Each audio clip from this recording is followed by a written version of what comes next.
Hey everyone and welcome to the channel. Today we have another kitchen knife project, but with some differences to anything I've ever shown before. We're going to be forging a monosteel integral chef's knife in 1084 high carbon steel, but for something a little different we'll be working on food safe patinas from simple household items. If that sounds like something you're into, hang around to see how this one turned out.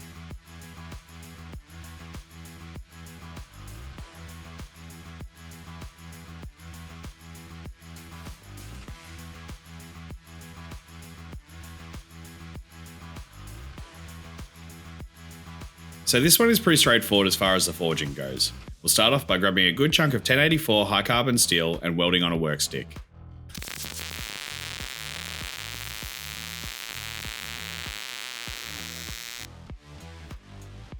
Today I thought I was going to be clever and try and light the forge in a more creative way, so I poured a little acetone in a line and lit it up, but it just about blew the door off my forge. But jokes aside, I'll pop the steel in and bring it up to forging temperature.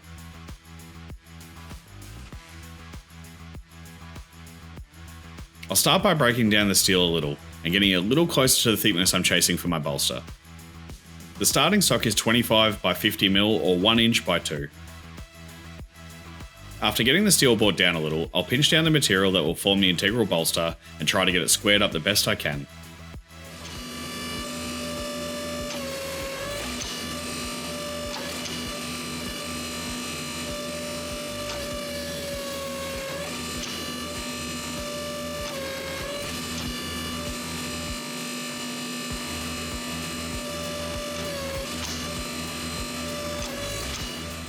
Then I can switch over to the round drawing dies and start pulling out the blade.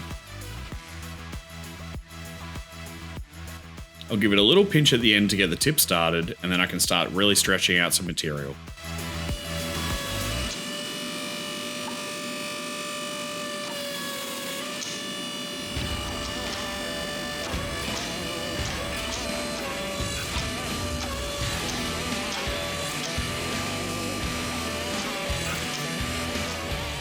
I'm shooting for around 8 inch or 20cm blade on this one.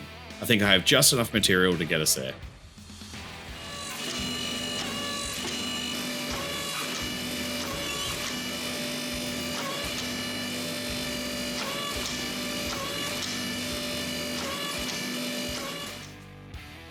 This has gotten a little bent out of shape, but I'll simply pop over to the anvil and give it a few good whacks to straighten it out a little.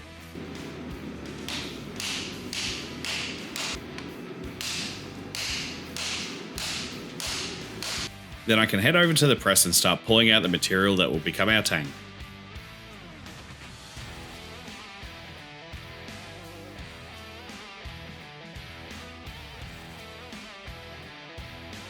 I probably should have put a little more work into getting this tang drawn out to be a little bit thinner, but for some reason it didn't seem that important at the time. That's future me's problem to deal with on the grinder.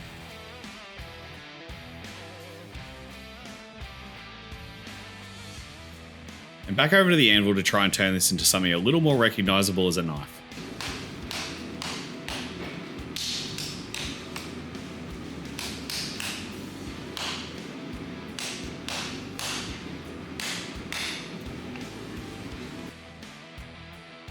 I'll start with trying to give the tip a little more shape, then I'll hammer along what will become the cutting edge and try to make the blade height a little more consistent.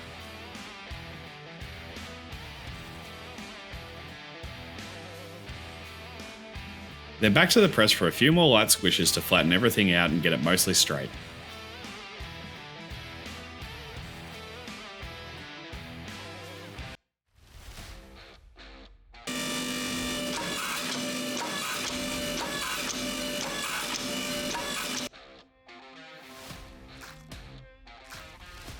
And just a few finishing taps with a hammer to square it all up, and that's the forging done.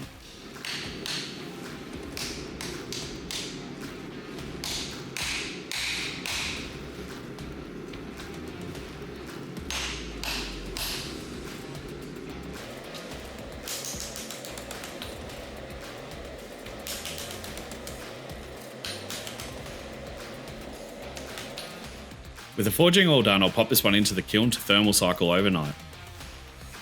It's the next day and I'll get to work on setting this profile. I don't mind the general shape I've gotten through the forging, so I'll mark where I want the spine to be so it's in line with the bolster, and then as a rough guide of where I want the cutting edge, bolster, and ricasso area to end up.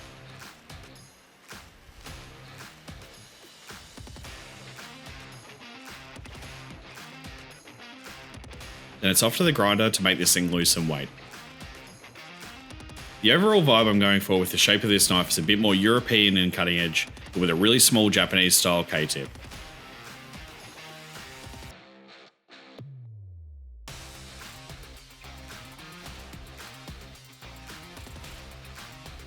It's a style I've made in the past, but it's been a while, and from memory, it was a great workhorse blade shape.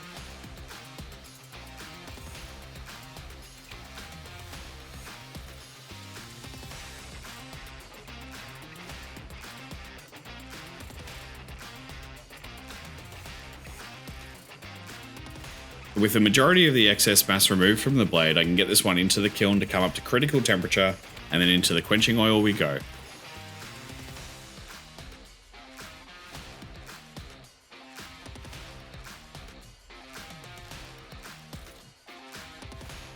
I'll pop this one back into the kiln overnight to temper, and tomorrow we can get to turning this into something. It's the next day, and it's back to the grinder to bring us down to our final thickness. I want this one to be quite thin behind the edge, with a really aggressive distal taper to the tip.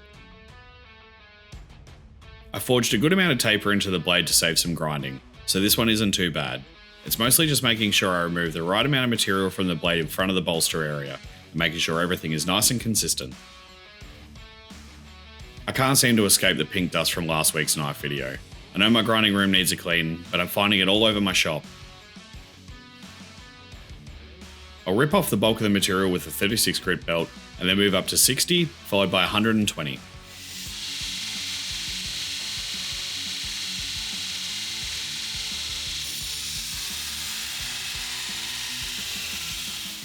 At 120 grit, I'll pop up my integral grinding platen, and then set the little radius on the front of the bolster.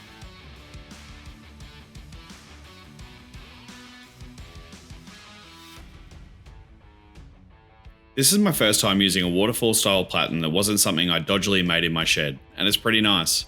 I'm quite surprised with how much better surface finish you get in the bolster to blade transition area. It's one purchase I don't regret at all.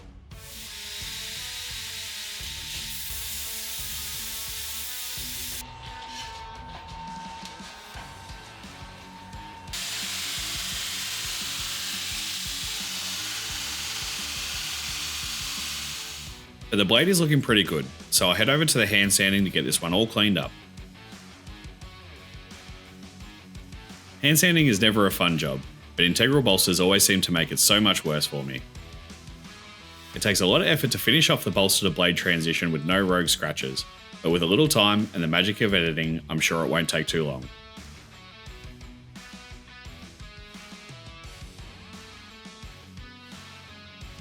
With the blade sanded to 600 grit, I can pop back to the grinder to cut in the tip. I'm a big fan of the K-tip style.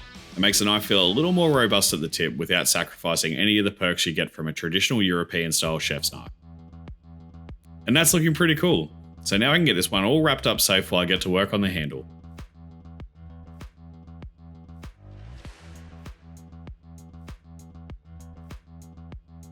I really need to keep track of my woods better, but I'm pretty sure we have ourselves a great piece of rosewood burl.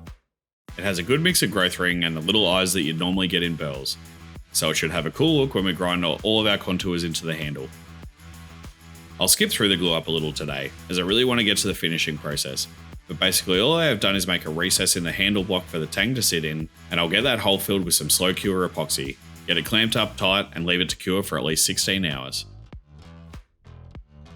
It's the next day and the epoxy is cured up nice and hard. So I'll start by bringing down my handle block closer to the final thickness of my handle and then trace out a really rough target for my final shape.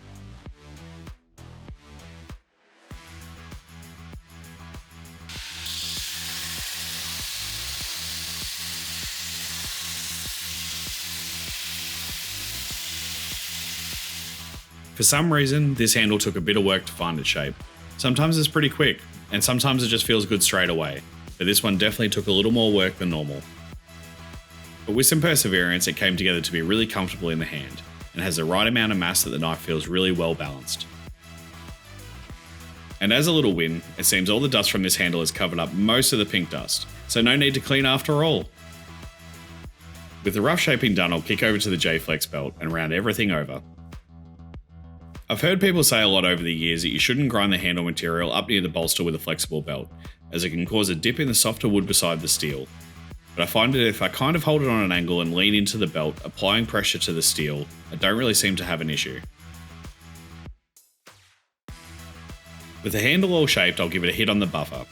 For this knife, I'm hoping for a little bit of a polished spine and bolster area, so I'll try to give these a good polish while I'm doing the handle work so that I can come back later and simply clean them off. With all of that out of the way, I can get onto the thing that makes this project a little different. Today, we're going to be forcing a patina on this blade. Over time, I've gotten a lot of great advice on patinas from knife makers that are much more experienced than me, but this is the method that I've come to use most. I'll start with a really quick stop in ferric chloride to give the blade a bit of a matte grey base, and then get the knife clamped so I can access the blade from all around.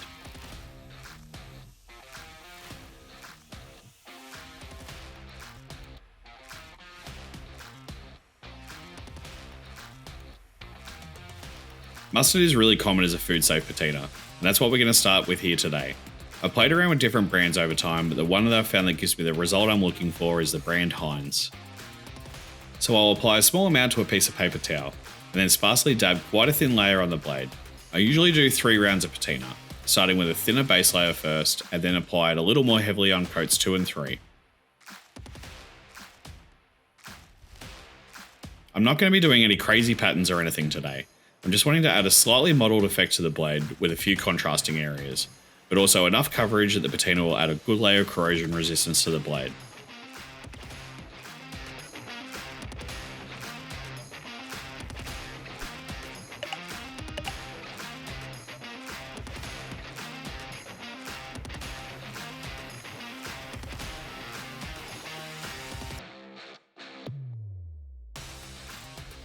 I'll leave this one until the mustard mostly dries. This one took about 15 minutes, and then I'll repeat the process again with a little more mustard the second time.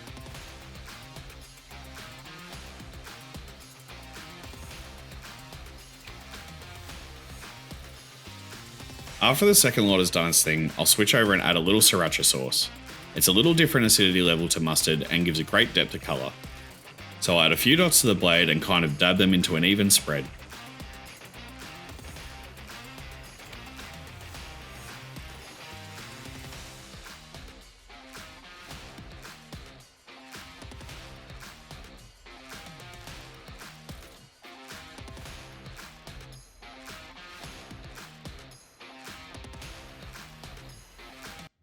It takes a little longer to dry than the mustard, but the process is the same. And hey, all these things taste great on a hot dog, so why wouldn't they do good things to a knife?